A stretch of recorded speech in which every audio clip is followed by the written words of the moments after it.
Hi, my name's Darius MAN. I'm an MMA fighter and combat sports athlete.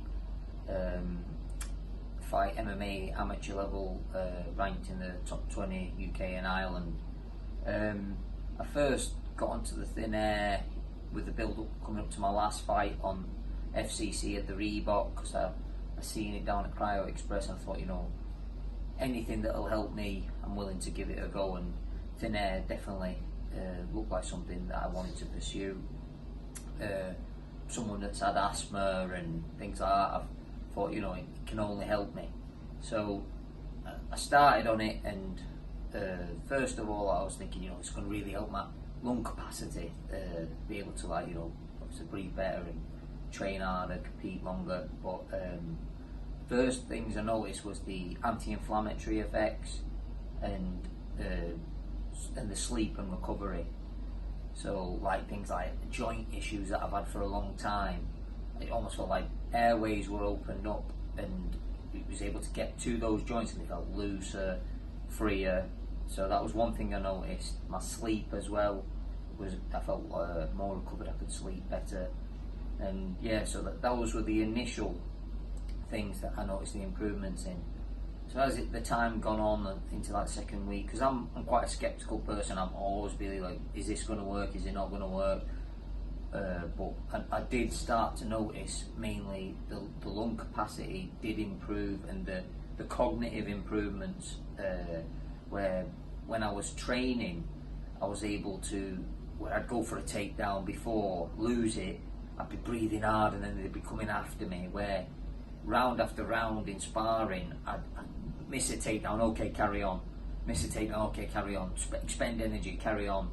So I noticed, and I could feel actually people I was training with and sparring with actually breathing, and I never really noticed that before, that I could feel them breathing, and so I could push harder and go harder. Like, it's not some miracle cure like where you feel like you can breathe forever.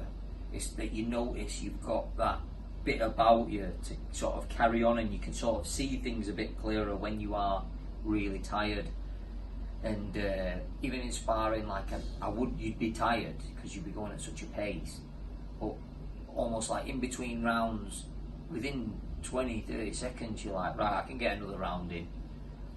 So it'd go on like that, and then building up to the actual fight, when I fought, the fight started and I expended quite a bit of energy early on, like with strikes, trying to knock my opponent out, which is like the aerobic side of it, and expended a lot of energy. Then the next round I did a lot of wrestling, which was like the anaerobic side, so I'd expended a lot. And then coming into like the fourth round, I was then taking a beating because I was tired and was feeling it, and I expended so much. My opponent come round and it looked like I was done at the end of the fourth round. Even my opponent thought, everyone thought it. You could hear my opponent's corner saying he's gassed, he's finished. So then the round finished, go back to the corner, and then I come out for the fifth round, and I still had the brain function to think, right, I'm going to go to his body and I'm going to adjust it, rather than being like, oh man, I'm so tired. And even when I come out, I smacked my opponent's hand and said, let's go. And even in his face, he was thinking, this guy was dead like a minute ago. How's he feeling like this? So then in the fifth round, I even got a takedown, got my opponent's back and choked him with one arm. So if that shows the lactic improvements, that I wasn't having such a lactic build-up where people can't even squeeze with two arms. I managed to choke him with one arm in the end. So that was it. On top of everything else, your own work ethic, your own toughness and things like that, it gives you that edge. And in sport, that's everything.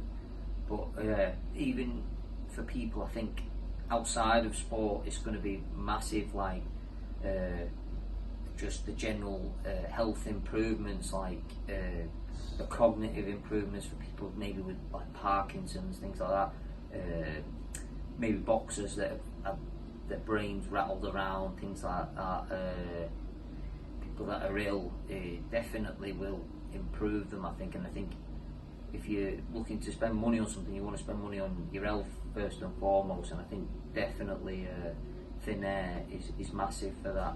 And I think Chris himself, who does it, he's solely focused on the benefits of each and every single athlete. It could be, you know, Tyson Fury is helping. He's going to spend as much time on Tyson Fury as is on me. He's going to spend as much time on me or Sergio Aguero as he is spending time on, you know, just Jack down the street who's ill and he's having problems with his, you know, his knee, or he's got an illness that he needs help with. So I think, you know, he cares more about his product than his profile, so to say.